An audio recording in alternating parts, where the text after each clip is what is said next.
When Facebook changed its name to Meta and started blowing Metaverse's trumpet, it set a lot of things in motion. Big tech companies quickly jumped on this bandwagon, and in just a few months, the Metaverse changed from a buzzword into the zeitgeist that's apparently going to change our world. But it might have a teeny tiny hurdle in its way, which is the fact that the target audience kinda doesn't like it. First up, the teens are not fully on board with the idea of a metaverse. Whenever a tech company comes out to showcase its idea of the future, there's always some mention of the metaverse, whether we're talking about the big tech companies like Facebook and Microsoft, or even video game publishers like Epic Games. They all have their own pitches about how the metaverse is going to revolutionize our lives and let us live and connect with each other virtually. And when they say all these things, they're obviously talking to the younger people who are always online. But the fundamental issue with these pitches is the fact that they're all brainchildren of some big tech finance guys who don't really get what the new generation wants. They think that marketing these things as something new and flashy to the teens who have literally never known an offline world would do the trick. However, the thing is that the idea of interacting with your friends in an online world and owning things is just not a new concept. Everyone has been doing that for ages in massive multiplayer video game worlds. But before we even get into that debate, let's pull ourselves back for a bit. Have we considered what the metaverse even is? Most big tech companies have a different answer to this question. Why? Well, because it seems like we never really defined the word and everyone just ran away with their own definition. No one really understands what the metaverse is. Mark Zuckerberg may have popularized the term metaverse, but these days it could mean anything. For Meta, it's a virtual and augmented reality experience that somehow melts into our daily lives. Microsoft, on the other hand, thinks that it has a closer relationship to video games and being able to interact with things in these living, breathing worlds. And for someone like Epic Games, a game like Fortnite is already a form of metaverse. So there are definitely some different schools of thought when it comes to this concept. But let's say it's a virtual world that mimics our real life, meaning that we could own things in it and interact with other people. Doesn't that just sound like glorified social media? Or even better, a video game that allows you to do all of these things already. So what is the point of putting a new label on top of things we already have today? Next, there's a darker truth behind the metaverse. You see, it all started when Facebook was losing users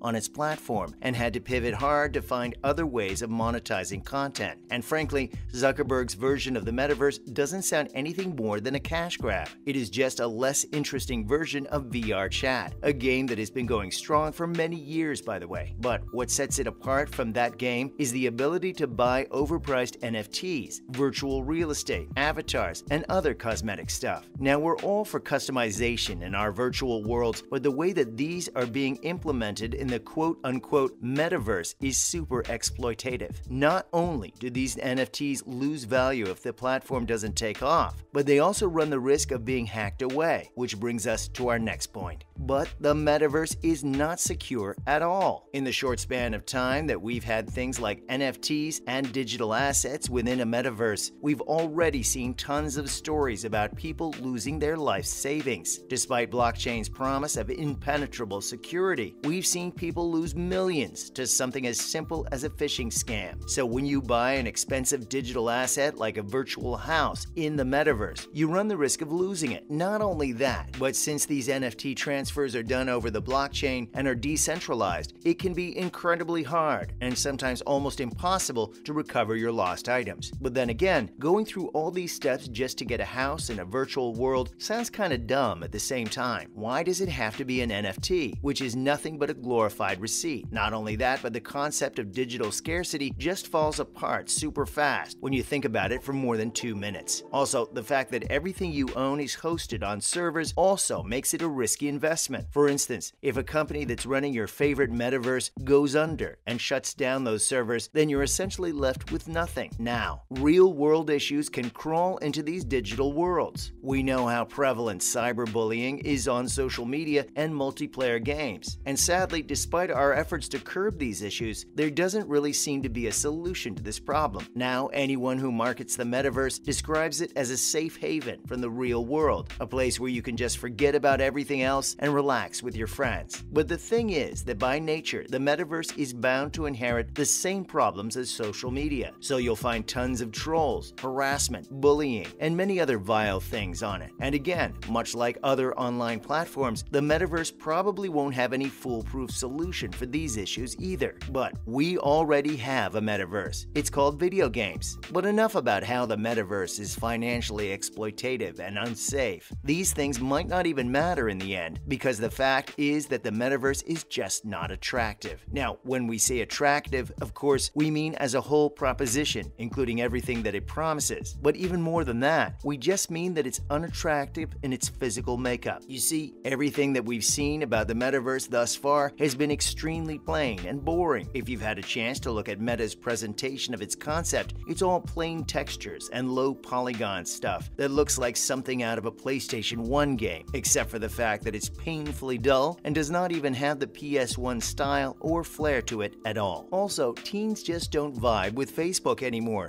due to its bad privacy policies and political interference. And it's a platform that's heading towards its doom, and no one wants to hop onto a sinking ship, so there's that too. Now imagine telling a teenager who's used to living in highly detailed, interactive worlds that this plain piece of bread is better than the grilled cheese sandwich you're used to having. Of course, they won't like that, and that's perhaps the biggest issue with the current iteration of the metaverse. Games like Final Fantasy XIV already do pretty much everything that the metaverse promises. You can buy property, hang out with your friends, get married, customize your character, have a virtual job in a town, and just have a jolly old time. But what separates a game like this from Facebook's metaverse is the fact that it also looks stunning and stylish while doing all these things. And of course, on top of that, it has a brilliant story as well. And just like that, the video game industry is filled with examples of these incredible and expansive worlds that are just better than the promised metaverse. So, what does the metaverse need to appease teens? Now, if the teens don't find the metaverse attractive, what does the concept need to gain their attention? Well, firstly, the companies trying to make these worlds need to be more in touch with what the consumers want, rather than prioritizing their financial gains. For a brief period of time, a few years ago, video games fell into the same trap when they started aggressively pushing microtransactions and locking things behind paywalls. And obviously, all these nefarious tactics backfired when people just refused to buy their products. So, the metaverse needs to learn from the mistakes of video games and adapt to how everything works these days. Sadly though, it doesn't seem like companies like Meta are ready to face that reality. Despite so much criticism, they're still sticking to their obsolete models, which might be the reason for their downfall later on. On the other hand, video game publishers are hard at work to develop a version of the metaverse that's relevant, trendy, and gets people excited. In fact, companies like Sega and Epic Games are already building their own versions of the concept, which would probably mimic other online games like Minecraft, Roblox, Fortnite, and Final Fantasy XIV. And in our opinion, that's the right way to approach the metaverse. All being said though, with so many different concepts for a metaverse out there, it would be fascinating to see which one actually reigns supreme. We'd like to know your thoughts on the matter as well. Do you think that video game companies will be able to build a better metaverse? Or is Meta too big to fail? Let us know in the comments below. Make sure to give this video a thumbs up and subscribe to our channel for more videos like this. See you in the next one.